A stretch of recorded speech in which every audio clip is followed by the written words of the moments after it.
"If I can't have him," Ngala declared, pounding her chest with her fist, "then no one will." She turned to the girls standing behind her, their faces pale with fear. "Not a single word of this must reach the village," she ordered. "If anyone talks, you all are as good as dead." Once upon a time, in a village called Ako, a place so beautiful that flowers bloomed everywhere and birds sang sweet songs every morning, there lived a king named Emenike. King Emenike was not just any king. He was one of the richest men anyone had ever known. But even with all his wealth, he was known most for his big, warm heart. He was married to a queen named Asa, who was not only beautiful but also had a kind smile that could light up even the darkest of days. Together they ruled over Aku with so much love and care that their people felt like they were living in the safest, happiest place on earth. King Emenike and Queen Asa were blessed with a son named Obiora. Obiora was a handsome young boy who looked just like his father. Some people in the village even said he was his father's twin. But it wasn't just his looks that made people love him. Obiora had a heart as big as his father's, full of kindness and love for everyone around him. Every day, he would walk around the village greeting everyone he met with a big bright smile and a warm hello. He always took time to talk to the old people, play with the little children, and helped anyone who needed it. The villagers felt so lucky to have someone like Obiora, who was the happiest prince they had ever met. King Emenike was incredibly proud of his son. Every time he saw Obiora helping someone or heard the villagers praising him, his heart swelled with joy. He often thought to himself, "We have raised our son well." He was sure that one day, when Obiora became king, the village of Aku would become even more wonderful and the people would always be happy. King Emenike felt blessed to have such a son, and he believed that his kingdom's future was bright and full of hope. According to tradition of the land, young Prince Obiora was betrothed to marry a maiden from the village, and this maiden was named Ngala. Ngala was a daughter of Chief Ikuku, one of the most important men in the village. In fact, Ikuku was one of the king's cabinet members.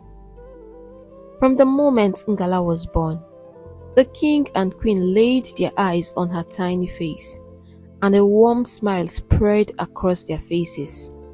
They felt something special in their hearts and knew right then that she was the chosen one for their son.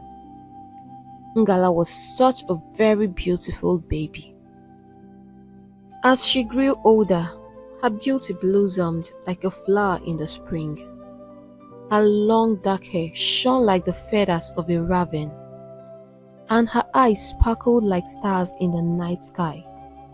People would stop and stare whenever she walked by, unable to help but admire her glowing skin and graceful movements.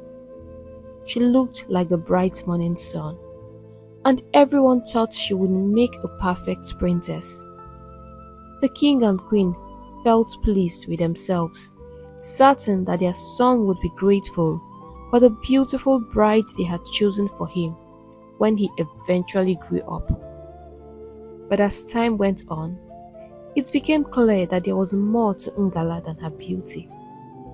Her parents, Chief Ikuku and his wife, had failed in their responsibility. They had not raised her to be humble and kind. Instead, Ngala grew up thinking she was better than everyone else. She became so full of herself that she acted like she was already the queen, even though she was just a maiden in the village. She looked down on everyone and strutted around with her nose in the air as if no one else mattered.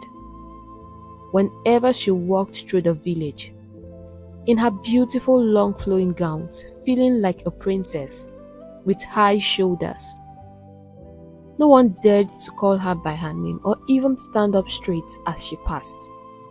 Everyone was afraid of her because she had no respect for anyone, not the young, not the old. She treated people like they were trash just because she was betrothed to the prince. And she had beautiful dresses that was always gifted to her by the royal house. She was always surrounded by other young maidens who followed her everywhere, waiting for her to dish out instructions and acting as her maid. But they didn't follow her out of love or friendship. They followed her because they were scared of her. She would force them to do whatever she wanted, and they had to keep her secrets. Ngala had a bad temper and was known to be a bully, always making others feel small and afraid. People in the village whispered among themselves, worried about what might happen if she ever became queen. They saw how different she was from Prince Obiora, who was loved for his kindness and humble heart. Ngala was the exact opposite, and the villagers could only hope that something would change before it was too late. Prince Obiora loved Ngala so much. She was beautiful and all, but her character was a big no for him. He always heard stories of how she would go about treating people like they didn't matter, and this really hurt him so much. And sometimes he would share his concern with his parents, who were so in love with Ngala that they never saw anything wrong in what she does. To them, she was this sweet daughter they never had. One warm afternoon, Prince Obiora decided it was time to have a serious talk with his betrothed Ngala. He had always believed that kindness and respect were the most important virtues anyone could have, especially a future queen. He hoped that if he spoke to her gently and honestly, she might understand and change her ways. He knew deep in his heart that if they were to rule the kingdom together one day, this change was very important. To make the conversation special, Prince Obiora decided to prepare a delicious lunch for the two of them.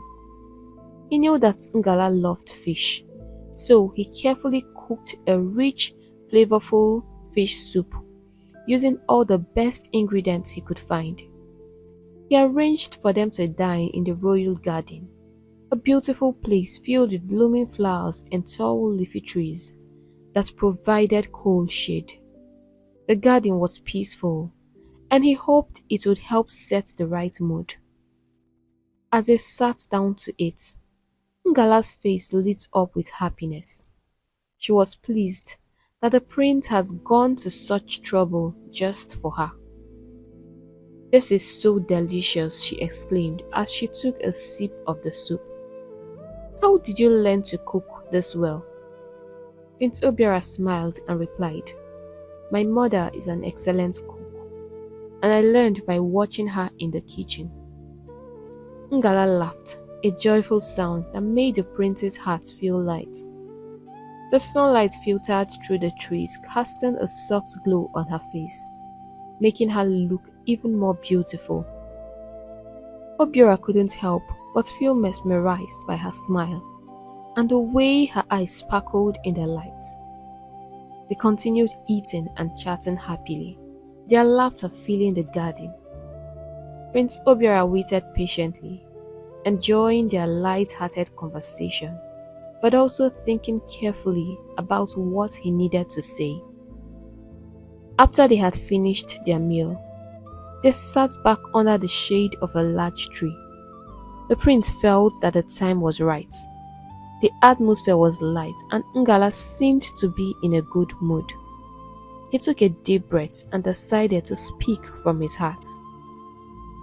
"My love," he began softly, "I care for you deeply, but there is something that bothers me." Ngala looked up, noticing the serious expression on his face. Her smile faded a little as she asked, "What is it, my prince?" Prince Obiora gently took her hands in his. "When I become king, you will be my queen. But a queen must have the qualities of a great leader.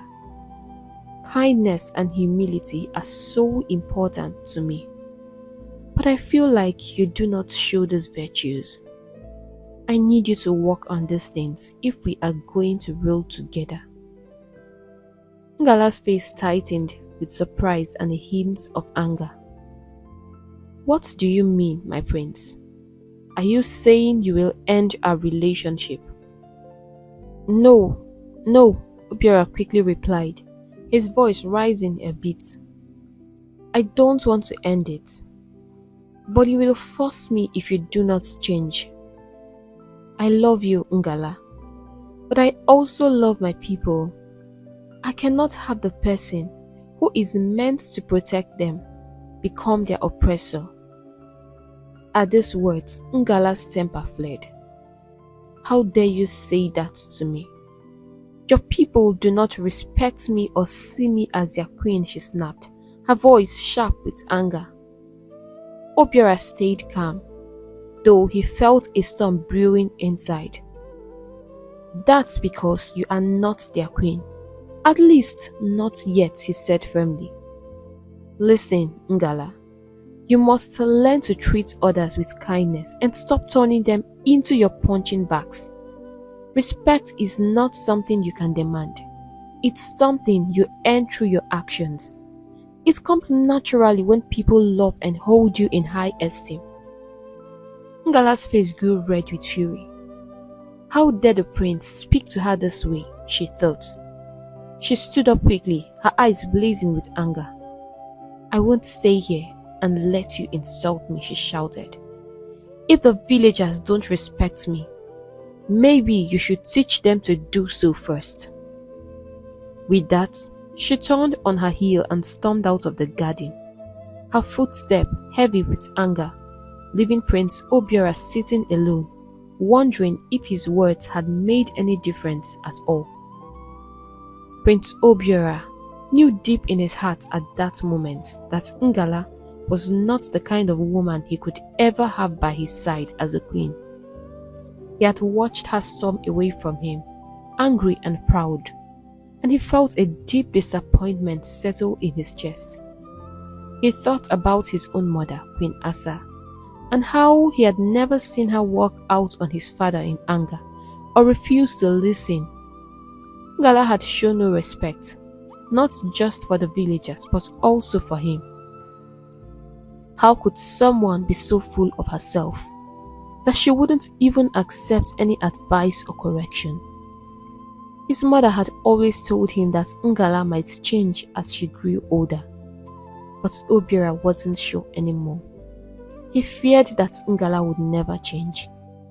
No matter how much time passed, his heart felt heavy because he knew his parents would never see things from his own point of view.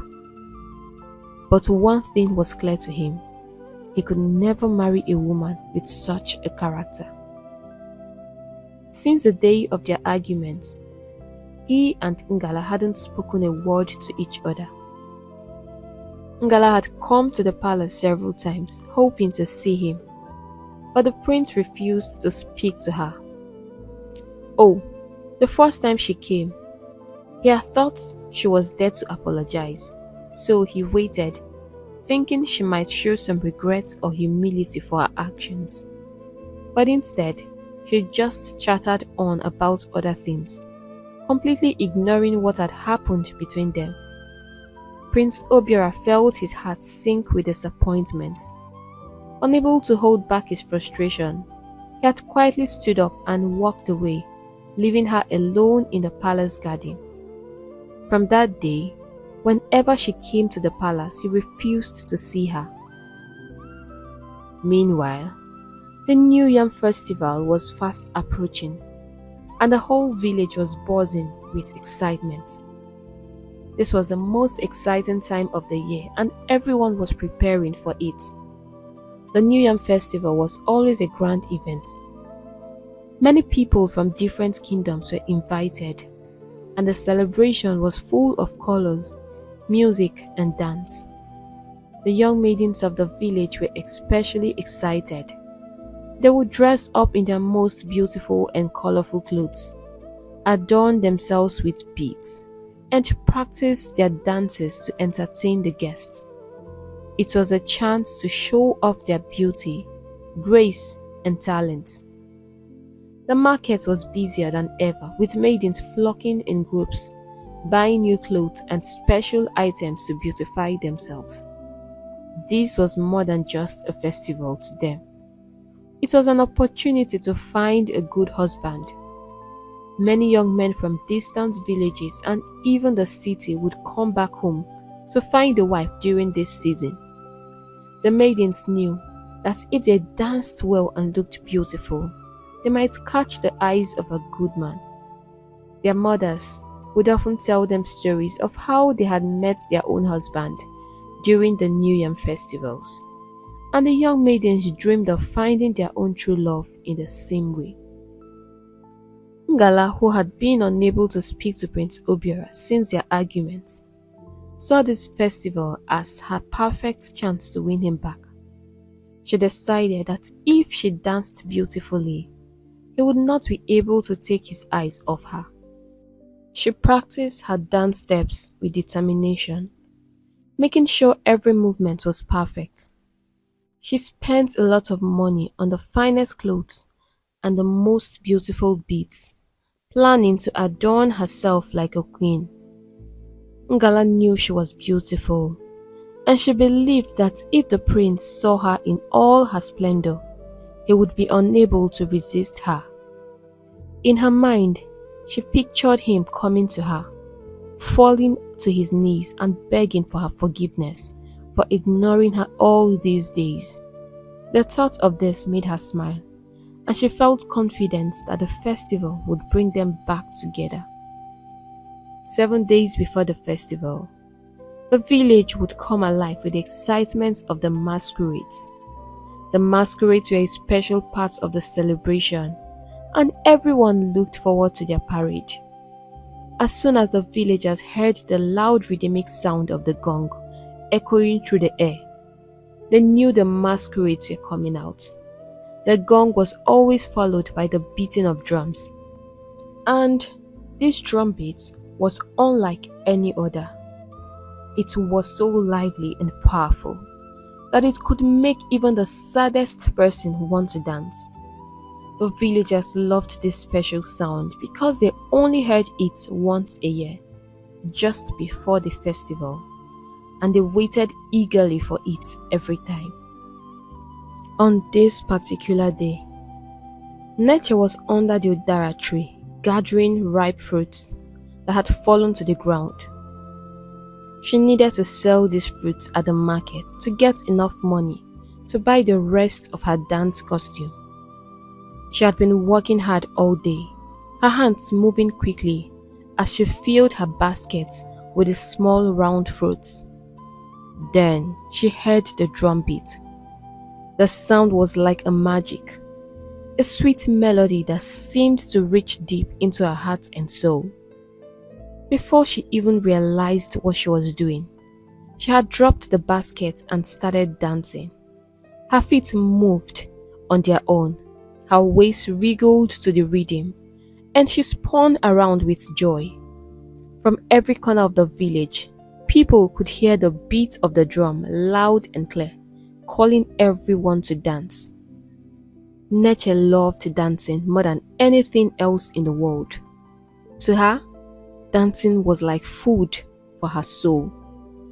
That was why she had been working so hard, picking fruits and doing odd jobs, just to earn enough money to buy her costume so she could join the other maidens in the village dance. As she danced under the tree, she forgot everything around her. Her movements were so graceful and full of life. For a moment, she looked like the goddess of dance herself. Her feet moved in perfect time to the drums.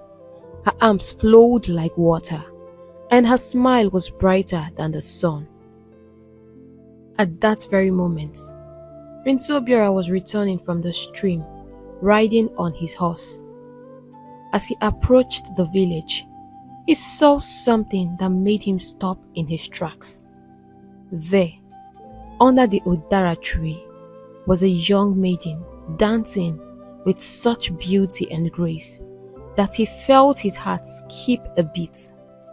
His jaw dropped and he stared, unable to look away. For a moment, he thought he was watching a goddess dance.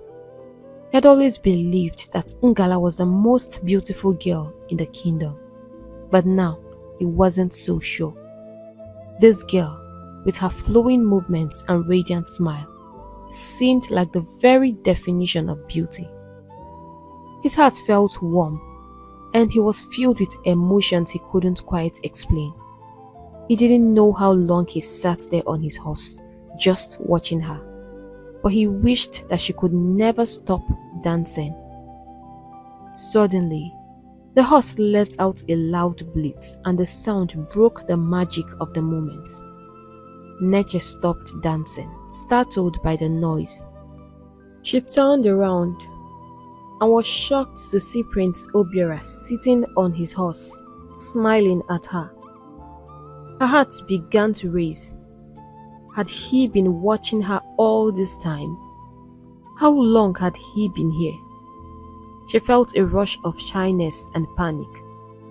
Not knowing what else to do, she quickly grabbed her basket and ran as fast as she could. She ran and ran, her feet pounding against the ground, until she reached her small hut. Once inside, she leaned against the wall, her chest heaving as she tried to catch her breath. She felt both embarrassed and excited at the same time. The prince had seen her dancing under the Udara tree, and she wasn't sure if she felt foolish or proud. As Prince Obiora rode his horse back to the palace, his heart felt heavy, and he couldn't stop thinking about the beautiful dancer he had seen under the Udara tree. She seemed like a goddess at first, moving with such grace and beauty that he could hardly believe she was human. He wondered how the gods could bless just one person with so much elegance and charm. Her image stayed in his mind, and no matter how hard he tried, he couldn't shake off the thought of her dancing, her smile, and the way she moved like the wind. While the village bustled with excitement for the festival and the masquerades danced around, filling the air with joy, Prince Obiora's thoughts were elsewhere. All he could think about was the dancing goddess he had seen that day. He went to the Udara tree many times, hoping to catch a glimpse of her again, but each time he was disappointed. She was never there. He found himself staring at the empty space where she had danced, wishing he could see her again, even just for a moment. He finally decided that he would have to wait until the day of the festival. Surely she would be there. There was no way any maiden would miss such a big event. At last, the day of the festival came, and the village was alive with excitement and laughter. The streets were crowded, filled with villagers who had returned home for this special celebration that only happened once a year. It was a time for everyone to give thanks to the gods for blessing their land and giving them a good harvest. The air was filled with the smell of delicious food, the sound of drums, and the happy voices of the people greeting one another. The maidens gathered in groups, walking towards the palace with a big smile on their faces, chattering excitedly. Some of them joked, "I won't go home single today." Others laughed and replied, "With all these handsome men around, someone must notice me today." They walked with high hopes, wearing their most beautiful clothes, their faces glowing with excitement and dreams of finding a good husband. The celebration began with the last dance of the masquerade for the year, their colorful costumes swelling and swelling to the beats of the drum. Then, it was time for the maidens to perform. The people cheered and clapped as the young women danced gracefully, their steps perfectly in tune with the music. Prince Obiora sat on his throne, his eyes scanning the crowd, searching for the girl who had danced so beautifully under the udara tree. He looked past all the maidens, not even noticing Ngala or the many efforts she was making to catch his attention. His heart beat faster with hope, but as the event drew to a close, there was no sign of her. When the festivities ended, everyone was celebrating, but the prince felt a deep sadness as he walked back to his room. He had hoped with all his heart that he would see her, but she had not shown up. Was she even real? He had heard stories of spirits that danced under the udara tree in the afternoon, and he began to wonder if she could have been one of them. But he didn't care if she was human or a spirit. He just wanted to see her again. He felt enchanted by her and longed for just one more glimpse of her radiant smile. Neche had been preparing for the festival for weeks, but the night before her father fell ill. She had lost her mother many years ago, and since then, it had always been just her and her father. He was her whole world, and she couldn't imagine life without him. Her father, Mazi Okolo, saw the worry in her eyes and begged her to go to the festival. He knew how much it meant to her, but Neche refused. She wanted to stay by his side, to care for him and make sure he had everything he needed. The festival could wait till next year. Her father's health was her priority right now. They heard the loud sound of the drums as they sat under the shade of the tree in the front of their small hut. It lifted Neche's spirits, and she decided to dance for her father. She knew how much joy it brought to him to see her dance, and she wanted to lift his spirits and make him happy. She twirled and swayed with all the grace she had, her movements like a gentle breeze, her face bright with a smile. Mazi Okolo watched her, his heart swelling with pride and happiness. Neche was the greatest gift life had given him, and he prayed to the gods that they would bless her with a man who would always make her happy, just as she had brought him joy. As Neche danced, she felt peace in her heart, knowing that even though she had missed the festival, she had made her father smile, and that was what more than anything in the world. She was truly a bundle of joy, a light in her father's life. Ngala sat on the ground in front of her hut, tears streaming down her cheeks. She felt a deep sadness in her heart because she knew she was losing the prince. When she had danced at the festival, she noticed how distant the prince seemed, as if he were looking for someone else, not caring at all that she was there. It was clear that he was serious about leaving her, but Ngala couldn't accept this. She clenched her fists and muttered to herself, "The prince will never have another maiden in this village. Not now, and definitely not ever." As she sat there weeping bitterly, her mother came over and sat beside her, feeling worried and sad to see her daughter in such distress. "Why are you crying, my child?" she asked gently. Ngala wiped her tears with the back of her hand and sniffled. "Mama, it's the prince. He's been ignoring me and I don't know why. Today at the festival, he didn't even look at me, not even once. His eyes kept searching the crowd, like he was looking for someone else." "What?" her mother exclaimed, her face showing shock and anger. "So, Obiora wants to bring shame to this family. Did you two have a fight?" "Fight? No, Mama," Ngala replied, shaking her head. "I didn't do anything wrong. He just started avoiding me for no reason. Please, talk to Papa. We can't allow the prince treat our family with so much disrespect." Her mother sighed and said, "Don't worry, my dear. I will talk to your father when he returns from the farm. Tomorrow, we will go to the palace and find out what is going on. Obiora wouldn't dare to disgrace us like that. How can he leave you when everyone in the village respects us and they are all looking forward to your coronation?"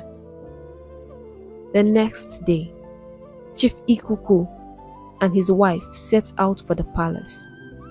When they arrived, the king welcomed them warmly. "How is our future queen doing?" he asked after they had all settled down. "That is what we want to find out from the prince," Chief Ikuku replied, his voice firm.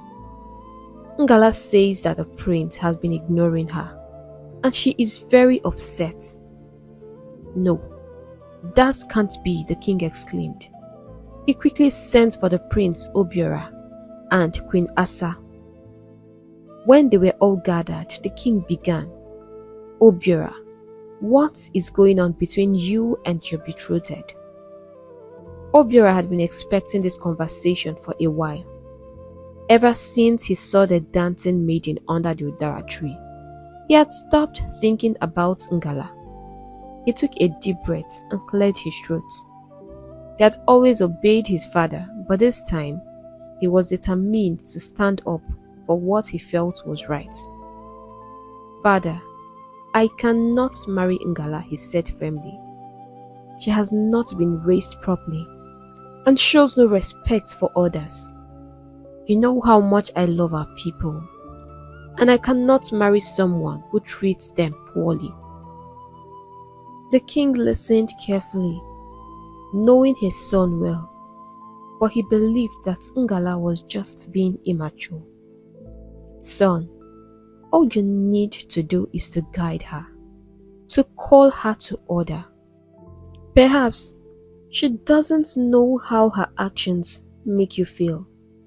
Remember, she is still young." "I tried that," Obiora replied, frustration in his voice. "But she refused to take corrections and even walked out on me. Since then, she has not apologized, not even once. I have no more interest in her. She needs to learn good manners." He stood up, his face set with determination. "I beg to take my leave," he said, and walked out of the room. A heavy silence filled the room. The king and queen exchanged worried glances. They had never seen their son so angry before. Chief Ikuku and his wife sat with anger simmering in their hearts, feeling insulted by the prince's words. Finally, the queen broke the silence. "Chief, I think it would be wise for you to speak with your daughter. I will talk to my son. Don't worry, he will come around." Chief Ikuku's wife Ekema was fuming with anger as they left the palace. "The prince won't dare to disgrace our family like this," she shouted. and you just sat there without saying a word. Will you keep quiet, woman? Chief Ikuku backed back, his voice filled with frustration. I warned you that our daughter was growing up to be ill-mannered, but you didn't listen. Now look where it has landed us. How dare Ngala walk out on the prince? Do you not know that it is a sacrilege? You better speak to her. Because of her, Obiora has just called us irresponsible to our faces, and it's all your fault. They argued all the way back home, their voices rising in anger. Days turned into weeks, but nothing seemed to change. Ngala, seeing that the prince had moved on from her, had tried to apologize to him, but he refused to see her or listen to her. So then she decided to give him some space, just as the queen had suggested. However, even with time, Ngala still didn't change her behavior. She continued to walk around the village, bullying others and treating them as if they were beneath her. She acted as if nothing was wrong, and everyone began to wonder if she would ever learn her lesson. One sunny afternoon, Prince Obiora was strolling through the village as he often did, greeting the people and enjoying the warm breeze. As he walked along the dusty paths, he suddenly spotted her, the beautiful maiden who had been in his thoughts ever since he first saw her dancing under the Udara tree. His heart leaped with excitement as he watched her come closer. She was carrying a basket filled with vegetables and other food items, and he guessed that she must be returning from the market. He had searched for so long, hoping for another chance to see her, and now, at last, here she was. It felt like a blessing from the gods. He stopped his horse, his face bright with a smile, as he greeted her warmly. Neche, however, felt a little shy. She wasn't sure how to act around the prince. She knew he was kind and gentle, but she didn't understand why he seemed so interested in her. Her heart beat fast as she looked up at him. "Greetings, my prince," she said softly, bowing her head in respect. "Greetings to you, gifted one," Prince Obiora replied, his smile growing wider. "It seems you are returning from the market. How have you been?" "I'm fine, my prince," Neche answered, her voice barely above a whisper.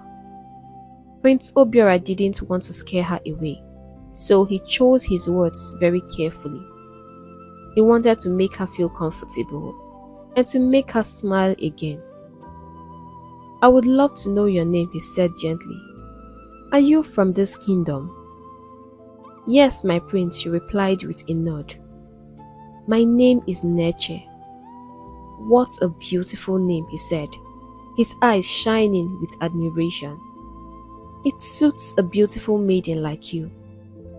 I was truly enchanted watching you dance the other day, and after that, I have searched endlessly for you.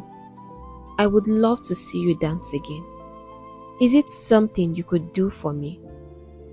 Neche's face lit up with a smile, and Prince Obiora's heart soared. This was a smile he had dreamed of for so many weeks. Seeing it now filled him with joy. "No one can say no to the prince," Neche replied, her voice soft and sweet. "It would be my pleasure if it would make you happy." Prince Obiora felt a wave of excitement wash through him. "Then, let's make it a date," he said eagerly. "Tomorrow in the evening, we shall meet again at the magical spot where I first saw you dance. Thank you so much for granting my wish. It means a lot to me." With a grateful smile and a wave of his hand, the prince turned his horse and rode back to the palace, his heart dancing with joy. He could hardly wait for the next day to come. He felt as if he had found something truly special, and he counted down the hours until he could see her again. And so, the friendship between Prince Obiora and Neche began to blossom like a beautiful flower. Each day, as the sun began to set, they would meet under the Udara tree, where their bond grew stronger with every passing moment. Prince Obiora had a special talent for playing the oja, a flute that made the sweetest sounds, and Neche was the perfect partner for him.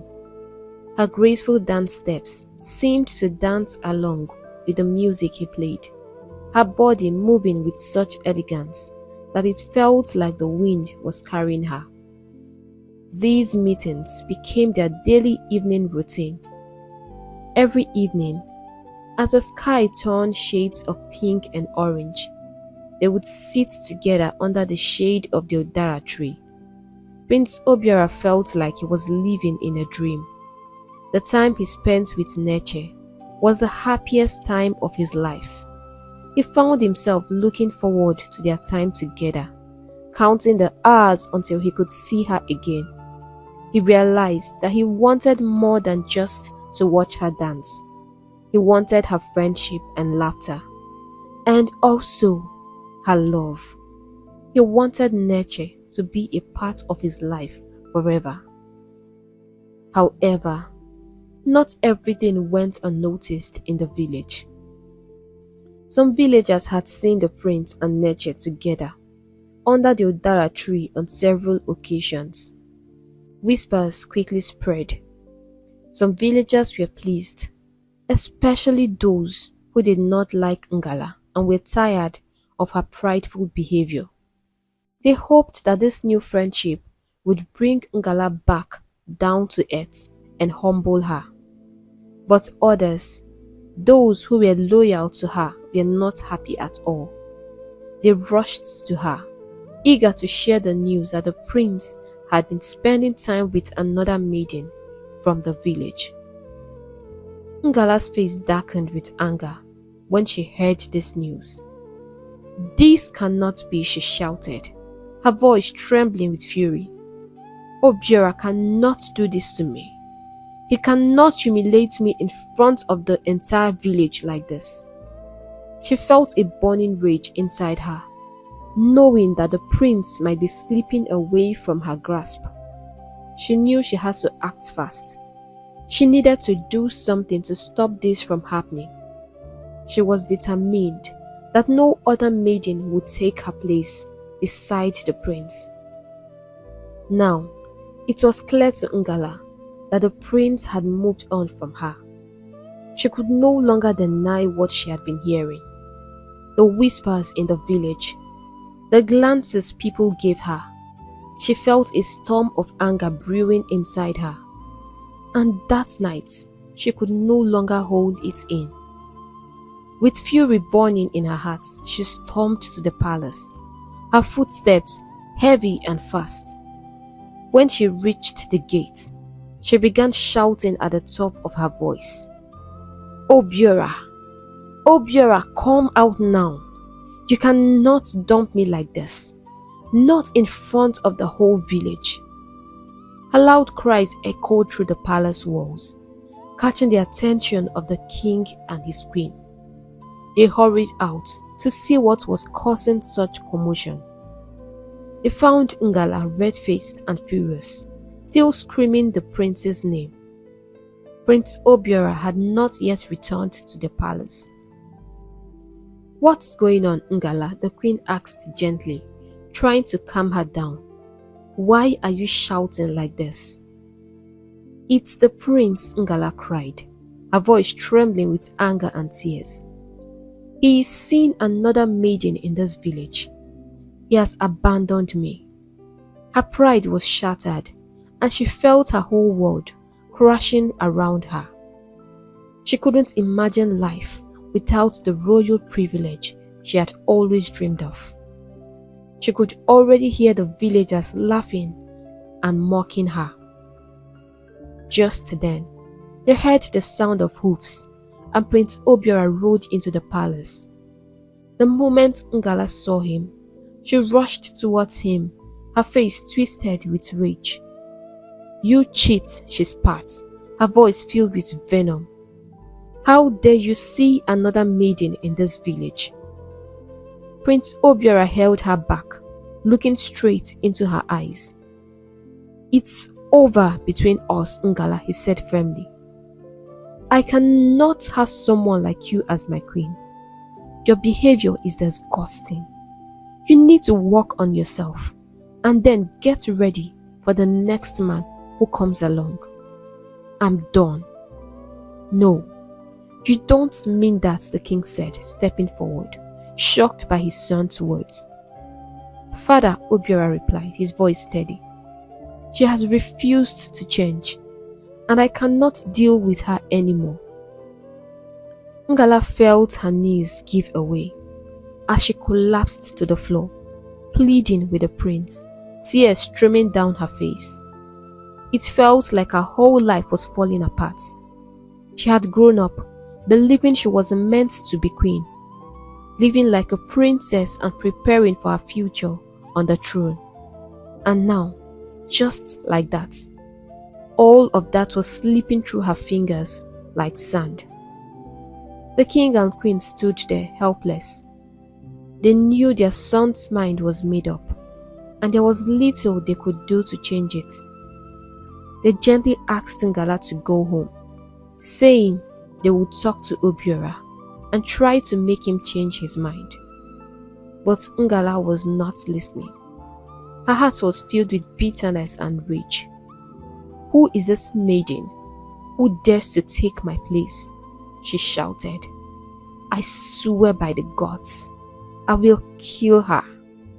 I will kill her." As Ngala walked away from the palace, her steps were quick and angry, her face dark with fury. The villagers who saw her coming knew to move aside and let her pass. They could see the storm in her eyes and knew it was best to stay out of her way. Ngala asked around the village, trying to find out who the maiden was that had caught Prince Obiora's eye. When she finally discovered it was Neche, the poor girl, she couldn't believe it. "That poor, dirty thing," she shouted, her voice filled with anger. "Obiora chose that piece of rag over me. I won't let him have her. Not when I'm still alive. This won't happen." She began to follow and monitor Neche with the help of her maids. Neche walked to the farm every morning, taking a narrow, lonely path through the bush. It was a quiet route with thick trees on either side, and not many people passed by. Ngala decided that she and her friends would hide there and wait for Neche. They would teach her a lesson she would never forget. That morning, Neche left her small hut, humming a cheerful tune as she headed to the farm. She felt happy, not knowing the trouble that was waiting for her up her head. As she reached the narrow path, she heard a strange sound, like leaves rustling. Before she could even turn to see where the noise was coming from, Ngala and her group of girls rushed at her. They took her by surprise, pushing her to the ground and attacking her with all their strength. Neche tried to defend herself, but there were too many of them. She cried out, pleading for them to stop, but they were too angry to listen. "You thief," they shouted. "You man snatcher." Ngala stood over her, her voice filled with fury. "How dare you take what is mine?" she screamed. "Don't you know who I am in this village? I warn you, stay away from the prince.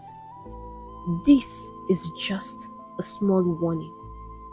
If I ever see you near him again, you will regret it. You should know what I'm capable of, she threatened. I will make you disappear, she said, her voice cold and menacing. Then she laughed, a wicked, cruel sound that made the other girls laugh along with her. When they were done, they left Neche lying on the ground, bruised and in pain. Tears streamed down her face as she slowly picked herself up, hurting all over. When Neche finally reached home, she told her father Mazi Okoro everything that happened. His face grew sad and his shoulders slumped with worry. Neche, my dear, he said softly, we are just commoners in this village. I think it's best for you to stay away from the prince. This is not a fight you can win, and I don't want to lose you. I believe there will be another man who will love you dearly. Neche nodded, tears still in her eyes. She knew her father was right.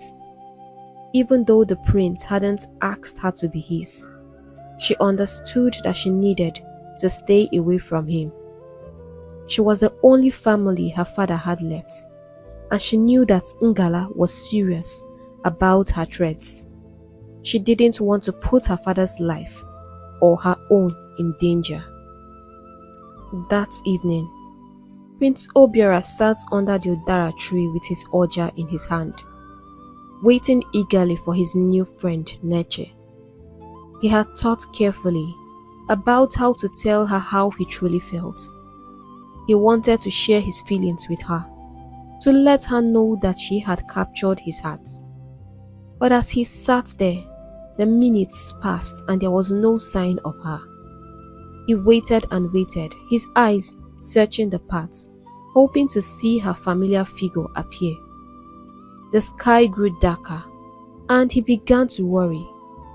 Maybe something had delayed her, he thought. Maybe she was on her way. Then he heard footsteps approaching, and his heart jumped with excitement. He looked eagerly towards the sound, hoping it was Neche. But as the figure came closer, he realized it wasn't her. It was someone else, someone familiar. It was Ngala. So, this is it, Ngala said, her voice filled with pain and anger. What are you doing here? Prince Obiora asked, disappointment clear on his face. He had not expected to see her. Is that really the question you should be asking? Ngala replied, raising her voice. I am still betrothed to you, and what you are doing is cheating on me. I was just a child when my parents betrothed me to you, Obiora replied calmly.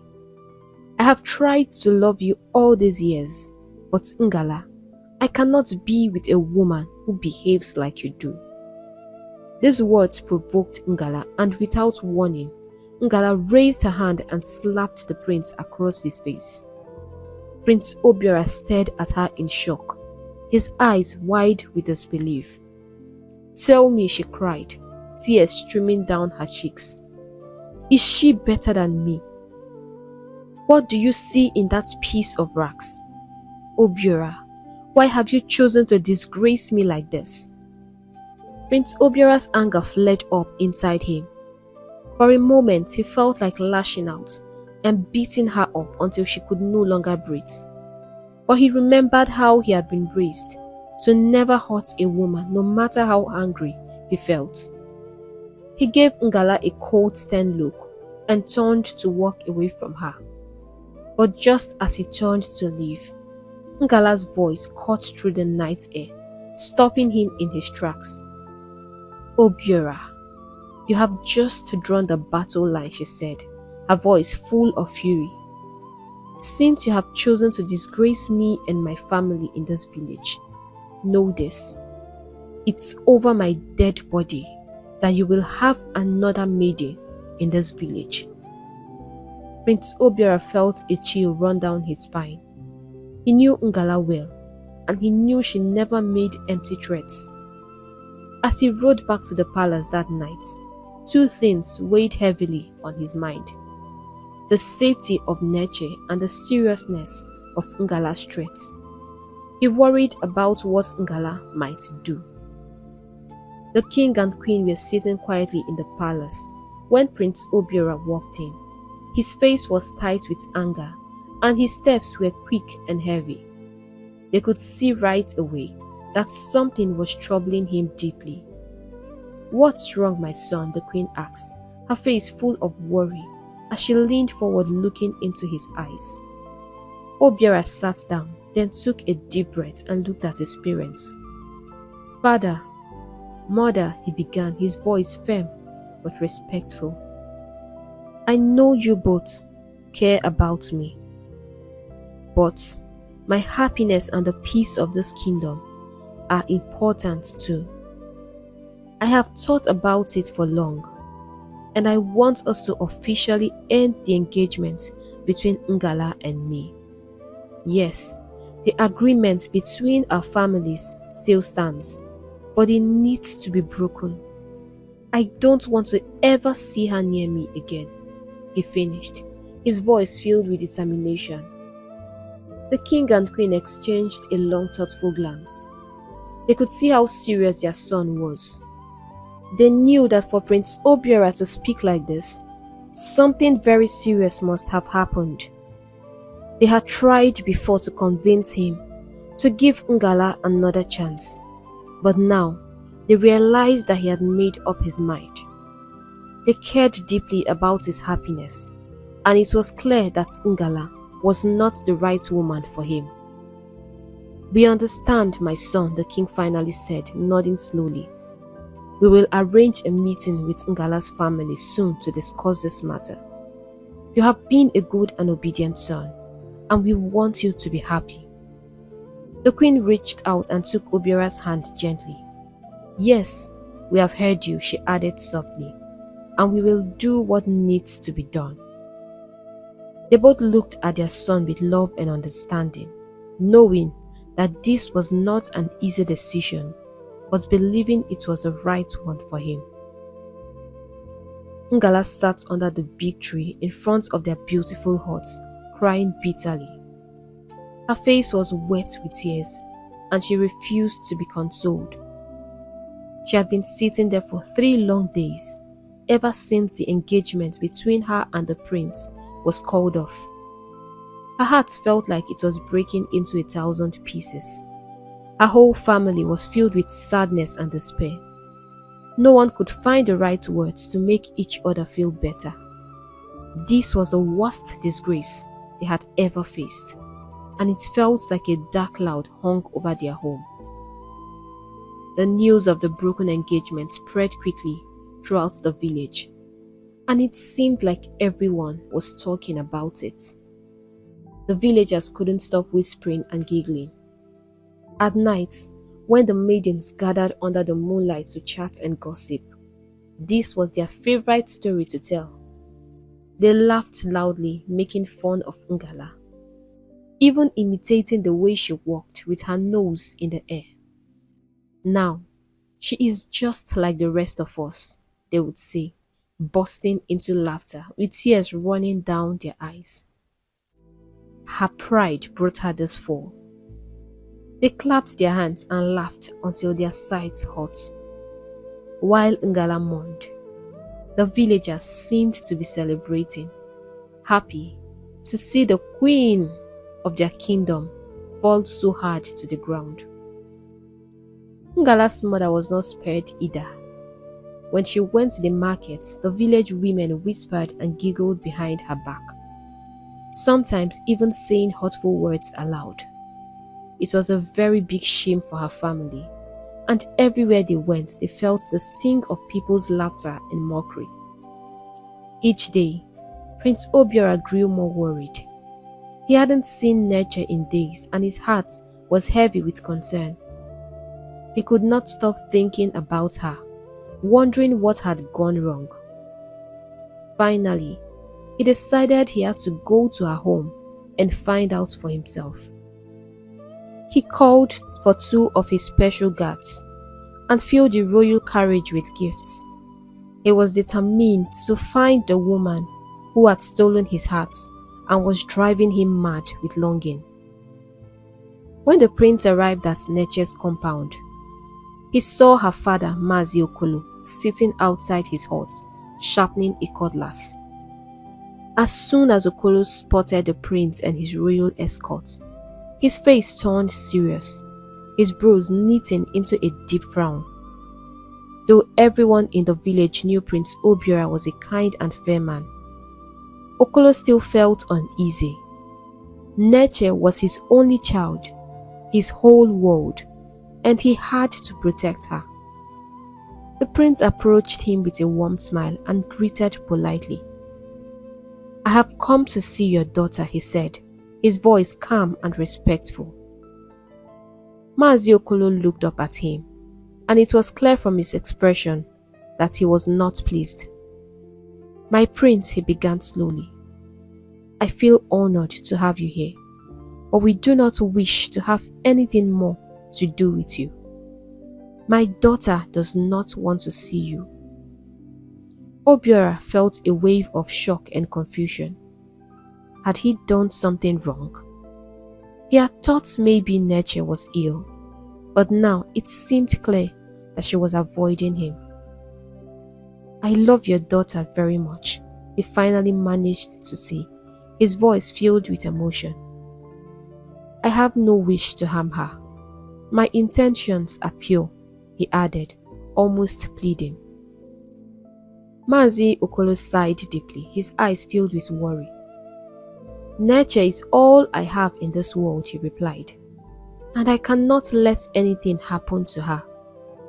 You were betrothed to another, and it's not right for you to love someone else. I have ended that engagement, and it's official," the prince interrupted quickly. Mazi Okolo could see the sincerity in the prince's eyes, but he still felt fear gripping his heart. "I'm not sure that Ngala is over you," he said, his voice tense. "She gathered some girls and attacked Neche, beating her badly. She warned her to stay away from you and even threatened to make her disappear. My prince, I beg you, find another maiden in this village and leave my daughter alone. I cannot bear to lose her." Prince Obiora's eyes hardened. "I will protect her," he said firmly. "I will not force her to love me, but if she does, I will guard her with my life and make sure nothing happens to her. You have my word." Anger simmered inside him as he thought of what Ngala had done. How dare she hurt the woman he loved? After a long pause, Mazi Okolo finally agreed to let the prince see Neche. When Prince Obiora saw her, he felt his heart swell with emotion. It was like he was seeing the very air he needed to breathe. At that moment, he realized how deeply he wanted her to be a part of his life. He handed her the gifts he had brought, and she accepted them with a grateful smile.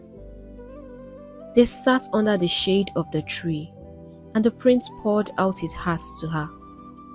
He told her how much he loved her, how she had filled his thoughts every day they were apart. Neche listened, her heart beating fast. She had also fallen in love with him. She had never stopped thinking about him, but she knew she had to be careful for her father's sake. "My prince," she said, looking worried, "I have nothing to offer you. I am only but a poor maiden, left with an old man who needs my care and attention. Besides, I do not want any problem with Ngala. You know how she could be.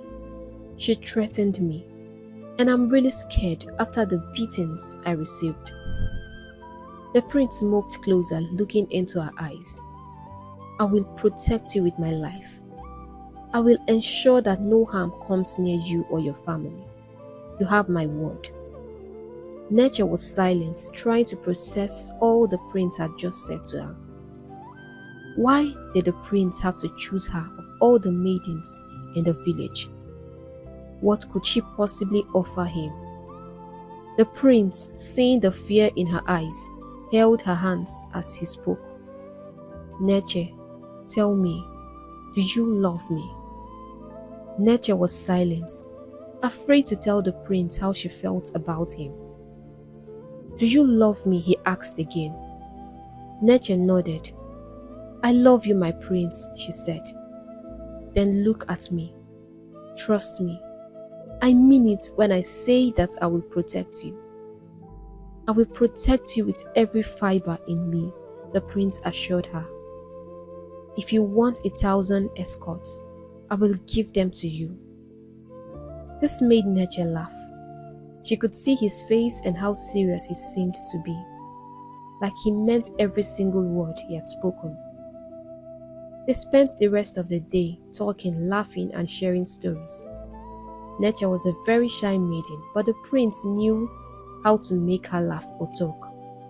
Before the prince left, he pleaded with her to dance while he played his oja. He had missed watching her dance so much. The way she moved so gracefully like a gentle breeze, melting his heart in ways that he could not understand. From where he sat, Mazi Okoro watched them with a smile spreading across his face. He saw the light and happiness in his daughter's eyes, a glow he knew so well.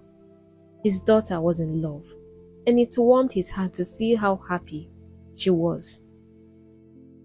The days and weeks that followed was a happy one for the two lovebirds. Prince Obiora hardly spent a day without seeing Nature, and he made their relationship an open one. They were always seen together, walking down the village road hand in hand, or sitting at the river bank watching the peaceful water and enjoying the cool evening breeze. They would chat and laugh as if they had no single care in this world. Prince Obiora adored Nature deeply, and it was clear to anyone who saw them together. He treated her like she was the most precious treasure in the world, always gentle and kind, always making sure she felt special. In Nature he found true love and happiness, something he had never felt before, and he couldn't get enough of her. Nature, who had once been just an ordinary girl in the village, was now known by everyone. The villagers grew to love her because she treated everyone with kindness and respect. She always greeted people with a warm smile, and she showed a humble, friendly attitude that made people feel good. She was everything they hoped Ngala would be, but never was.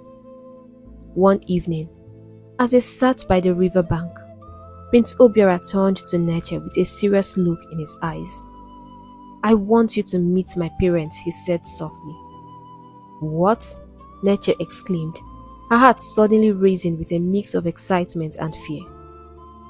"What are you so afraid of?" the prince asked, noticing the worry on her face. "I don't know," she replied, her voice trembling a bit. "I'm not sure they will accept me." "And why do you think that?" Prince Obiora asked gently. "Because I'm just a commoner," she said quietly. "I am a nobody in this village. They might not think highly of me." The prince chuckled softly and said, "You are no longer a commoner, Nature. Don't you see how the villagers look at you when we walk together? You are as important as I am now, and my parents are eager to meet you." Nature's eyes widened in surprise. "They want to see me?" she asked. "Yes," the prince replied with a smile. "They asked to meet you themselves. I'm sure they will love you. If for no reason, then for how happy you make me." The night before her visit to the palace, Nature's father, Mazi Okoro, couldn't stop giving her advice. "Be yourself, my dear," he said seriously. "Don't try to be something you are not, so you could please them." You see, the palace is so beautiful and filled with many treasured stones. Do not touch anything. We can't pay for them if you break them. Don't drink or eat too much, and don't admire things too openly. Remember, they just want to see if you are a good match for their son. Neche laughed at how serious her father looked while giving her these instructions. Don't worry, Papa, she reassured him. You raised me well, and I will do as you say. The next evening, the prince came to pick Neche up in the royal carriage. Neche looked stunning in the beautiful gown that Prince Obiora had gifted her. He wanted her to look her best for this important visit. When they arrived at the palace, the king and queen welcomed her warmly. As soon as they saw Neche, they smiled at each other and whispered to their son, "She will make a fine queen." The rest of the evening was spent in joy. They ate delicious food, talked and laughed together, trying their best to make Neche feel comfortable and at home. Neche felt all her previous fear washed away. She wasn't used to such a grand lifestyle, but she remembered her father's advice and stayed calm and humble throughout the evening. The king and queen were impressed, and Prince Obiora's heart swelled with happiness, knowing he had chosen well. Ngala had heard all about the prince's new love, and it felt like a knife in her heart. She had once walked around the village with her head held high, thinking she would soon be the queen. Now her wings were clipped, and she could no longer parade herself as the future queen. Her heart was filled with bitterness and anger. It was the greatest shame she had ever felt. She had been so close to becoming the next queen of her village, but suddenly she was just like any other girl. One day, hiding behind some bushes, she watched as Prince Obiora and Neche sat together talking and laughing happily. She felt her heart ache with pain and jealousy. "I won't let you have him," she whispered fiercely. "Not now and not ever. I would rather die first." Weeks went by, and it seemed like everything in the village had settled down. The prince was making plans to settle down with Neche, although people still whispered about it quietly around the palace. During this time, on a very hot afternoon, Neche returned home from farm tired and sweaty. She noticed that there was no water in the house, so she decided to go to the stream to fetch some. As she walked along the dusty path to the river, the air was still and the only sounds were the rustling of leaves and the chirping of birds. It was no surprise, as no one would want to fetch water under the scorching sun. When Neche reached the cool, clear river, she bent down and dipped her pot into the water. But just as she was about to fill it, she heard a voice behind her. Her heart skipped a beat and she quickly turned. It was Ngala. "Look who we have here," Ngala sneered, a wicked smile playing on her lips. Neche tried to ignore her and picked up her pot ready to leave. But Ngala stepped in front of her, blocking her path. 4 other maidens stood behind Ngala, the ones who always followed her orders without question. "Where do you think you are going?" Ngala asked, her voice cold and sharp. "Did you think I was joking the last time? I told you to stay away from my man, but you didn't listen." "Please, Ngala," Neche pleaded softly. "Don't you dare call me by my name," Ngala thundered, her eyes blazing with fury. "I am your queen and you must show me respect. Get on your knees now." Neche stood her ground, her voice steady as she replied, "I have done nothing wrong to you. The engagement between you and the prince is over. Why are you punishing me? I didn't steal your man." Ngala's face twisted with anger and her hand flew out, slapping Neche hard across the face. "How dare you remind me of my pain," she shouted. "How dare you speak to me like that?" The other girls quickly joined her, and together they pushed Neche with all their strength, shoving her into the deep river. They stood at the riverbank, watching as Neche struggled in the water, her arms flaying as she tried to stay afloat. "I can't let you have him," Ngala screamed, her voice filled with madness. Neche continued to struggle, fighting for her life. But slowly her head disappeared beneath the water and she became invincible. "If I can't have him," Ngala declared, pounding her chest with her fist, "then no one will." She turned to the girls standing behind her, their faces pale with fear. "Not a single word of this must reach the village," she ordered. "If anyone talks, you all are as good as dead." The girls nodded quickly, their hearts pounding with fear, knowing they had no choice but to obey. It was getting late and Mazi Okolo was growing more and more worried. His daughter Neche had been gone for hours. She had left earlier that afternoon to fetch water from the river, but she usually didn't stay this long. Would she have gone to see the prince, he wondered. She was supposed to come back home to prepare lunch. How could she leave her chores to spend time with him? As the sky grew darker and the sun began to set, a heavy feeling settled in his chest. Something was wrong. He could feel it deep in his bones. Just then, he saw the prince riding swiftly into the compound on his horse. Mazi Okolo's heart jumped with hope. But when he looked closer, he realized that the prince was alone. The prince jumped down from his horse and hurried towards him. "Greetings, Nai," Prince Obiora said quickly. "I've come to check on Neche to see if she is well." "What? Neche?" Mazi Okolo replied, his voice filled with panic. "Is she not with you?" "No," the prince answered, looking worried. "We agreed to meet this evening at the riverbank, but when I didn't see her, I decided to come find out if she had fallen sick." Tears began to roll down Mazi Okolo's cheeks. "She's all I have, Prince. I told you, she's all I have. She left this afternoon to fetch water, and she has not returned since," he cried, his voice breaking with fear. A cold shiver ran down the prince's spine. His heart pounded with worry. How could this be? Where could she have gone?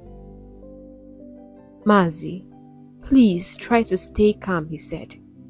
"I will send the royal guards to search the entire village." Without wasting another second, the prince jumped back on his horse and rode off, shouting orders for the guards to begin searching. The whole village was soon in a state of panic. The men moved from hut to hut, asking everyone if they had seen Neche. They combed all the bushes, the farmland, and searched every corner of the village. But after hours of looking, there was no sign of her. Neche was nowhere to be found.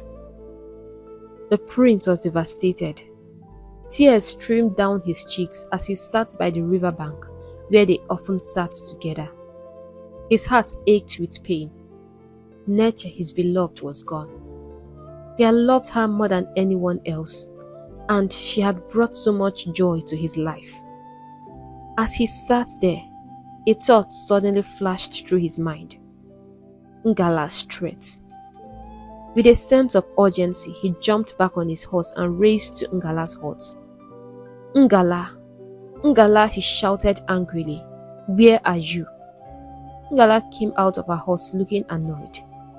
"Why are you shouting my name like a mad dog?" she snapped. "Haven't you done enough? Or are you not done embarrassing my family?" The prince ignored her words. "Where is Neche?" he demanded, his voice filled with fury. "Neche," Ngala scoffed. "Since when did I start safeguarding your cheap whore?" "Do not call her that," Obiora shouted with a clenched fist. "You made a threat, Ngala," he said, his eyes narrowing.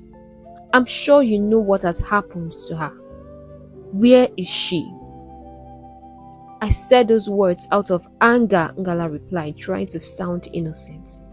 "I didn't mean them. I don't know where she is." Ngala seemed so convincing that the prince, though still doubtful, felt his anger waver. "Ngala, if I find out that you had anything to do with this, I will never forgive you," he warned her before turning to leave. He headed back to Maziokolo's house with a very heavy heart. The old man was crying bitterly, and many villagers had gathered around, trying to comfort him. Prince Obiara's heart was heavy with guilt as he watched Okolo. He had promised to protect Neche and had failed. Now he felt it was his duty to care for her father, who meant the world to Neche. He couldn't just leave him like that. He lifted Maziokolo and helped him onto his horse. Then he took him back with him to the palace. They would continue to hope, to wait and to pray that Neche would be found safe and sound. The prince knew he had to take care of Okolo, just as Neche would have wanted. It was as if a dark cloud had covered the entire kingdom. Everyone was sad and worried about the sudden disappearance of Neche. The whole village felt like it was in mourning. Mazi Okolo, Neche's father, could not stop crying. He refused to be comforted. His heart was broken, and he wailed bitterly day and night. Prince Obiora was also deeply affected. Every day he would go to the Udara tree, where he had first met Neche, hoping and praying that she might appear out of nowhere. He would sit there for hours, his heart aching, but she never came. Other times he might go to the riverbank, sitting by the water where they used to laugh and talk, hoping that she might suddenly come and join him. But nothing ever changed. The prince felt as if he couldn't live anymore, as if a piece of his soul had been taken away.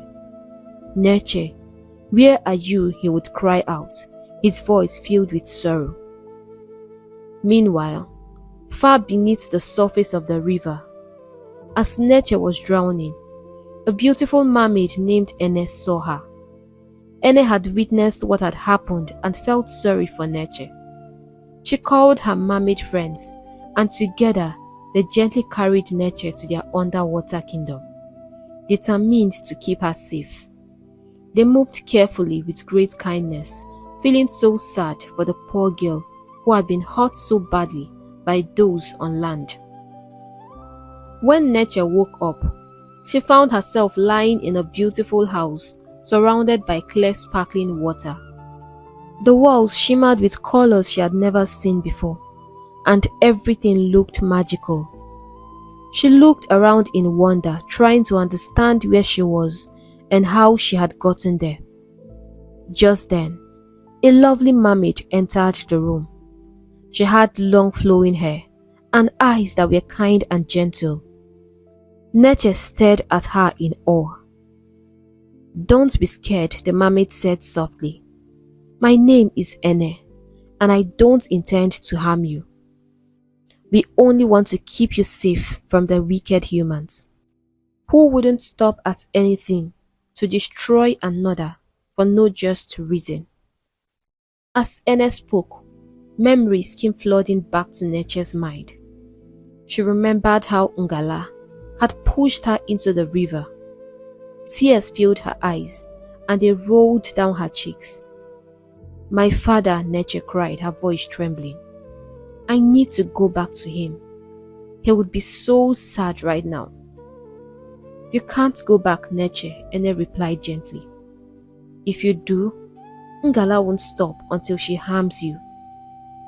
"How do you know about Ngala?" she asked, surprised.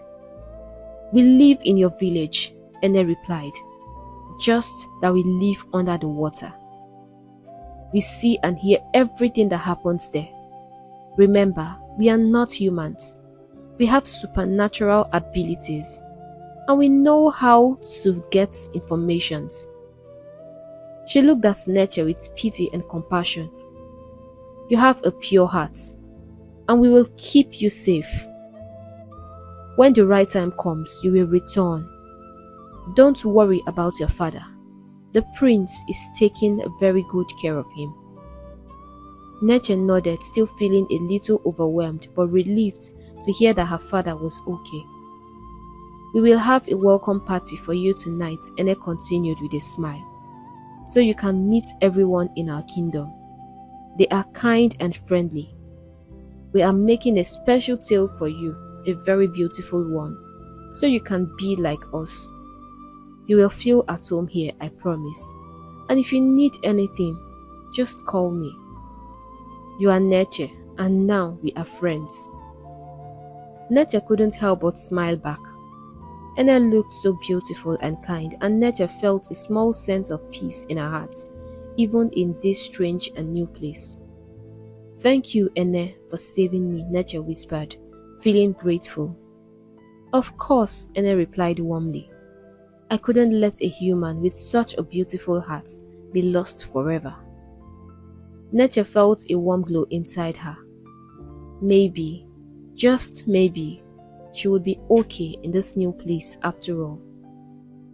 Months passed, like leaves drifting in the wind, and Neche slowly grew used to her new life in the river. She missed her father dearly and thought of Prince Obiora every single day. But she knew deep in her heart that it wasn't time to return. The mermaids were taking good care of her, making sure she felt at home. They showered her with kindness, helping her forget the sorrow and worries that had weighed her down. Their world was filled with laughter, warmth, and joy, unlike anything she had ever known. She felt surrounded by friends who treated her like family. It was a world so different from the one she had left behind, and yet, every night, she wished for just one glimpse of her father's face or a whisper of Obiora's voice. On the land, Neche's father was slowly getting better, though there were still moments when his eyes filled with tears, but there was nothing he could do. Prince Obiora made sure that the old man was well cared for, providing him with everything he could ever need. Yet, the prince himself was far from well. Each day felt longer than the rest, his heart heavy with longing for Neche. Once, he had been a lively young man, always seen laughing and roaming around the village with a bright smile. Now, that light had dimmed, and he was but a shadow of his former self. The king and queen grew worried. They tried to comfort him with words, to lift his spirits, but nothing seemed to help. Even Ngala, who felt that Neche was out of the picture and that she could now have the prince to herself, felt disappointed. She found out that no matter how hard she tried, the prince barely noticed her. She tried for weeks, months even, before finally giving up, though a part of her refused to let go of hope. 3 long years dragged by, and the prince remained lost in his sadness. He never stopped thinking about Neche, his eyes always searching through the crowds, hoping to see her appear, just once from anywhere. The king, now growing old, knew the time had come for the prince to choose a wife and prepare to take over the throne. Many fine maidens from the village had been suggested, but Obiora turned them all away, unwilling to consider any of them. The king, feeling desperate, decided to call upon Okolo, Neche's father, whom the prince respected deeply. The king hoped that Okolo could speak to his son and help him see reason. Okolo agreed and met with the prince that evening in the quiet of the palace garden. As they sat together, their faces filled with sadness, their eyes heavy with unspoken thoughts. "I'm sorry," the prince began, his voice barely above a whisper. "I'm sorry for not keeping my promise." "For how long will you be sorry, Obiora?" Okolo asked gently. Haven't you tortured yourself enough? It's been 3 years since she disappeared. Don't you think it's time to let go? The villagers in this kingdom depend on you, and you can't continue like this. Listen to your father's advice. Get a wife. Move on with your life. Please, my prince. Prince Obiora had been silent the whole time, his eyes staring off into the distance. Finally, he sighed deeply and spoke. I don't think I can move on, he admitted, his voice filled with pain. I see her everywhere. I feel her presence like she's still alive. Somewhere I can't reach. I can't love another woman like I loved her. His eyes glistened with tears as he spoke.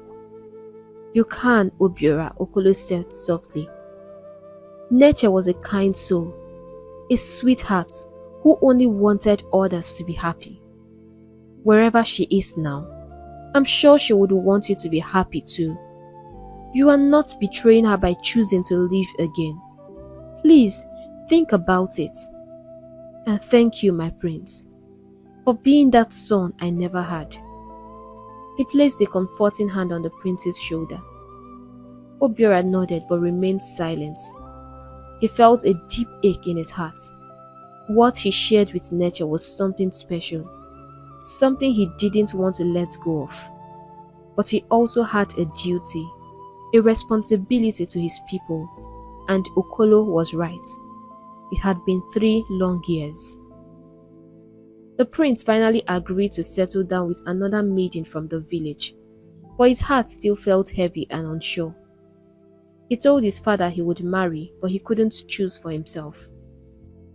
You can pick any maiden you think is right, he said softly. I'm not ready to open my heart to anyone else, but I know I must do this for the sake of our kingdom.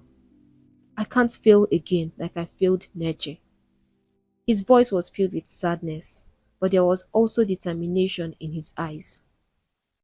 The king felt a wave of happiness wash over him. This was a big step for his son, a sign that maybe he could heal and find love again. The king was determined to make this special moment something that could bring back hope to the prince's heart.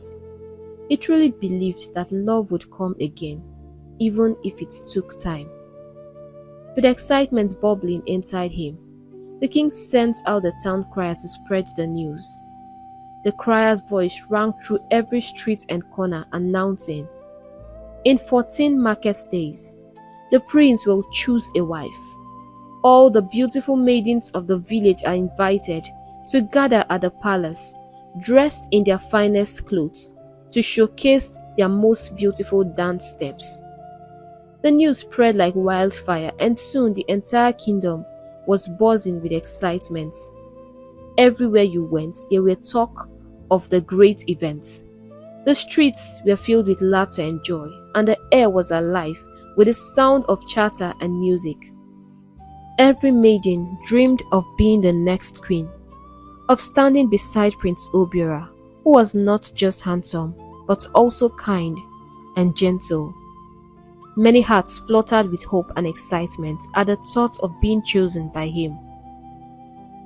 Groups of maidens walked together to the stream to fetch water or to the market to buy food, their voices filled with excitement as they spoke of the dance competition. They whispered about what dresses they would wear and how they would dance to win the prince's heart. The market too was filled with a festive mood as people talked and laughed about the upcoming celebration. Everyone wanted to be a part of the prince's big day. Ngala the maiden, who had once hoped to win Obiora's heart, felt a new surge of hope. This was another chance to reclaim what she believed was hers. She went around the village with her head held high, boasting confidently, I will win back the prince this time. She believed with all her heart that this was her moment to shine. Every evening, as the sun dipped low in the sky, Ngala practiced her dance steps under the shade of a big tree. She moved with all her strength and energy, as if her life depended on each step. She twirled and spun, imagining the day she would stand before the prince, her heart racing with excitement and hope. She was determined to win, to take back her crown, and nothing could stop her. As the days passed, the anticipation grew. The villages buzzed with excitement, and everyone counted down the days. The young and the old, the rich and poor, all felt the thrill in the air. It seemed as if the whole kingdom was waiting for the grand day the prince would choose his bride, and everyone wondered who it would be.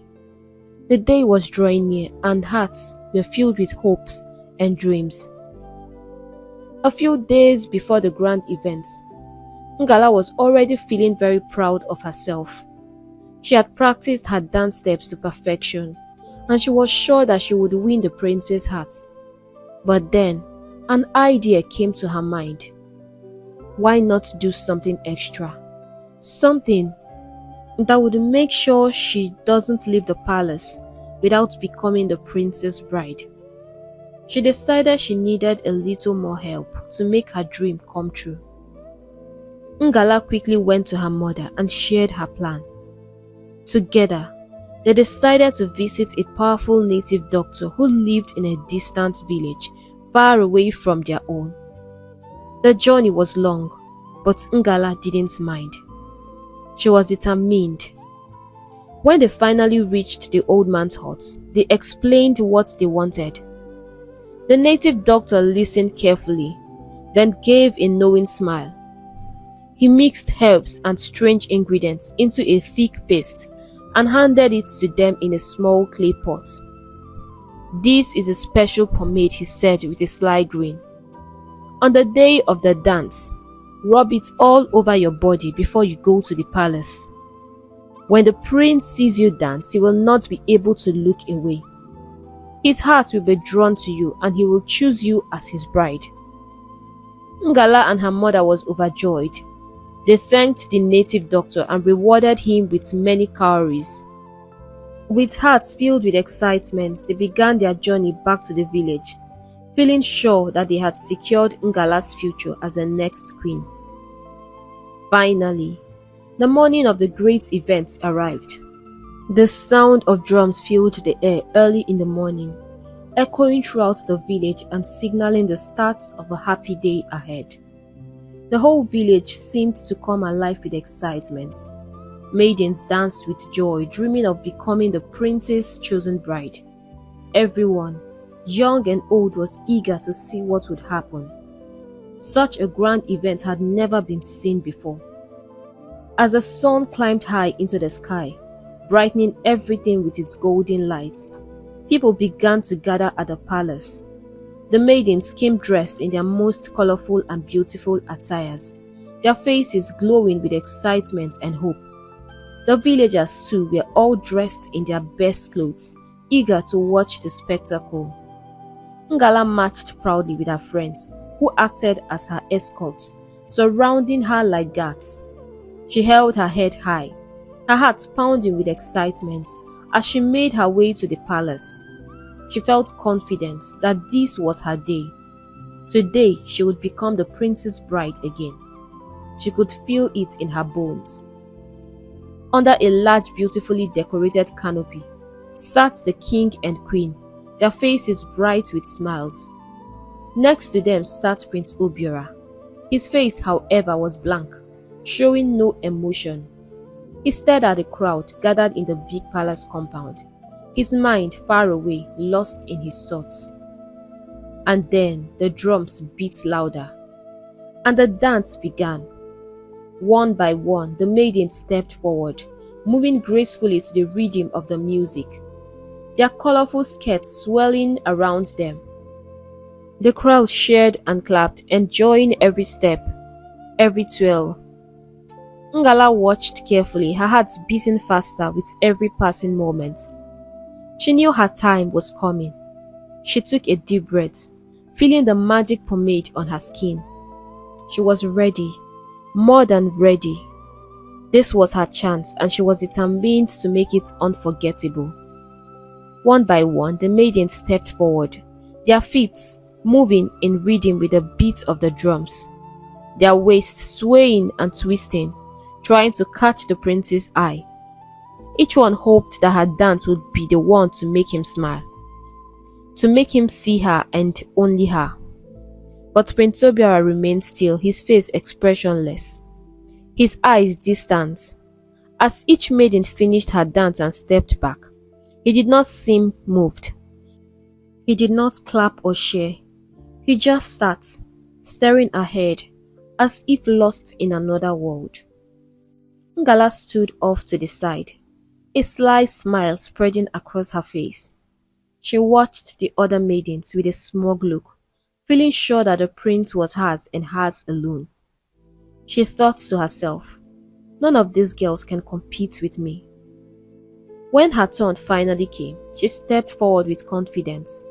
She danced harder than she had ever danced before, her feet moving quickly, her waist shaking, her arms gracefully waving in the air.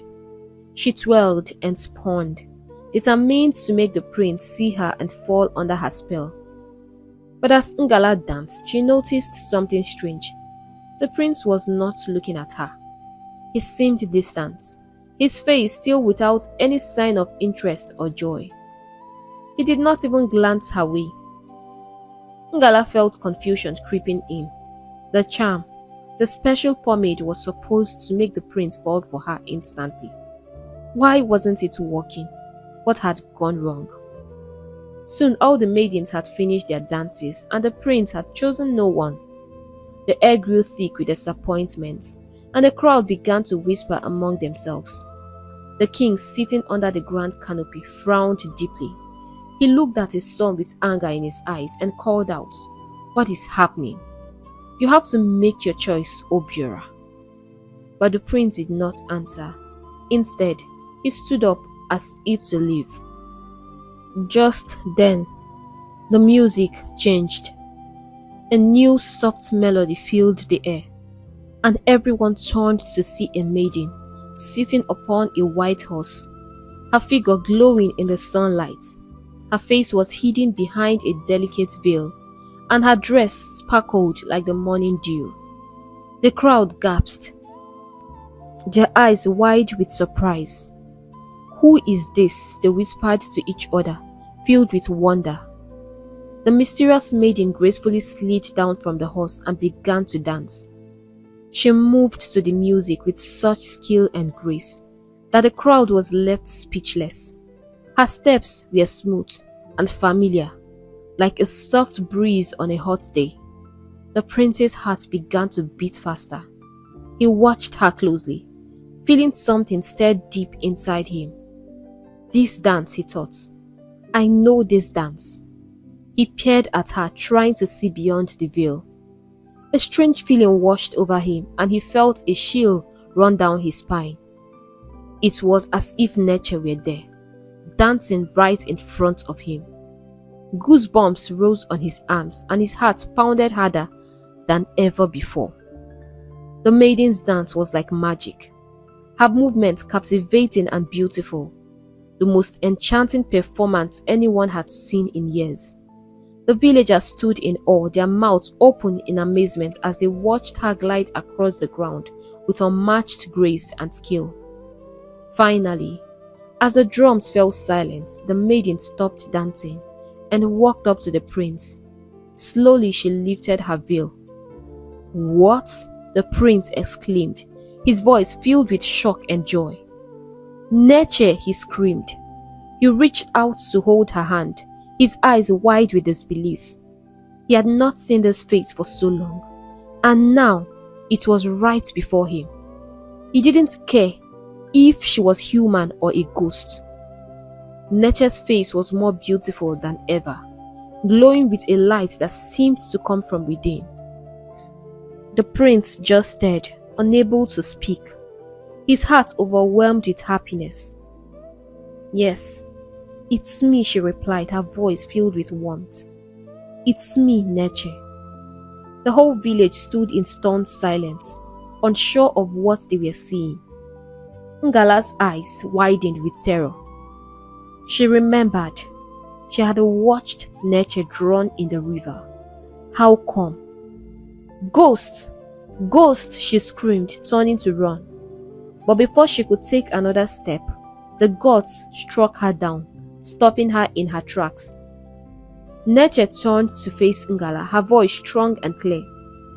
"Let the villagers hear what you did," she commanded. Ngala's face grew pale and tears began to roll down her cheeks. Neche's voice carried so much power that it compelled her to begin to speak immediately. Trembling, she confessed everything. She told the villagers how she and her friends had pushed Neche into the river and watched her drown. She had hoped that Neche would never return to the village again, so she could have the prince all to herself. The crowd gasped, their hands flying in their mouths in disbelief. Tofiakwa they spat in disgust, their faces twisted in anger and shock. They were furious as they looked at Ngala and her friends, who were now crippled on the ground, unable to move. The gods had struck them down with cripple.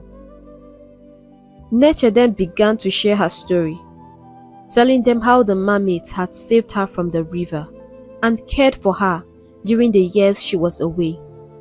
As she spoke, the prince's eyes filled with tears of joy. He had finally been reunited with the one he loved. Okolo, Neche's father, rushed forward and wrapped his arms around his daughter, tears streaming down his face. "I never thought I would see this day again," he whispered, his voice choked with emotion. Neche looked more beautiful and radiant than ever before, and everyone could see the light of happiness shining in her eyes. The mood in the palace quickly turned from shock to celebration. The drums began to roll again, this time with a joyful rhythm, and the people danced and sang. Overjoyed that Neche had returned, the whole village celebrated together, their hearts filled with happiness and relief. The prince and Neche stood together smiling as the villagers shared. It was a day none of them would ever forget. After the cheers and laughter had settled, the prince could not take his eyes off Neche. He gently took her in his hands, feeling the warmth and comfort he had missed for so long, and led her up to the stage where everyone could see them. His heart bustling with happiness, his eyes sparkled with excitement like the stars on a clear night. He felt as if a heavy weight had been lifted from his heart, and now, standing beside Neche, he felt whole again. He turned to Neche, his voice strong but gentle. "My life has been a dark night without your light in it," he said, looking deeply into her eyes. "But now that I have you back, I feel the sun shining again. You are my happiness, and I cannot imagine living without you." Then, with a smile that spread across his face, he turned to the crowd and said, "This is the woman of my dreams. She is the one I have chosen." Tears streamed down Ngala's face. Her heart sank with regret and shame. Her legs, once strong and swift, were now crippled, and it dawned on her that she would never walk again. Then, the king's voice boomed across the courtyard. "I will not allow evil to stay in our land," he declared angrily. He ordered that the Kukut family, along with their crippled daughter and her friends, be banished from the village. As they were driven out, children from the village picked up stones, throwing them at Ngala and her family. With each stone that hit her, Ngala felt a sharp sting of pain and sorrow. Her heart ached with regret. She wished more than anything that she could turn back time and make better choices. The shame of being cast out in front of everyone, mocked and humiliated, was worse than the pain of losing the prince. Tears flowed freely down her cheeks, and her heart was filled with deep sadness. She realized that her greed and jealousy had led to this awful moment. Back in the palace, the celebrations continued with joy and music. People danced and sang, celebrating the return of Neche and the prince's happiness. A few weeks later, Prince Obiora and Princess Neche were married in a grand ceremony. The whole village turned out to celebrate their union. Mazi Okolo, Neche's father, was overjoyed to see his daughter so happy. The king and queen smiled warmly, knowing that their son had found true love. The villagers too celebrated with all their hearts. Eager for the bright future they believed that their leaders would bring. Prince Obiora and Princess Neche began their life together, and their love grew stronger each day. When they became king and queen, they ruled the kingdom with fairness and kindness. Under their leadership, the land prospered and the people were happy and content. Everyone felt lucky to have such good and caring rulers. Once every year, Neche would go back to the river, carrying gifts and offerings. She would kneel by the water's edge, giving thanks to the mermaid who had saved her life and cared for her during those years she was away. She never forgot their kindness, and she always showed her gratitude. And so, Prince Obiora and Princess Neche lived happily ever after, their hearts filled with love and their kingdom filled with peace and joy. Hey besties! Thank you for watching this amazing story, and I hope you enjoyed it as much as we did enjoy making it. I would like you to drop your lessons in the comments section. And don't forget to hit the like button and subscribe if you have not done that. Thank you for all your amazing love and support. That means so much to me.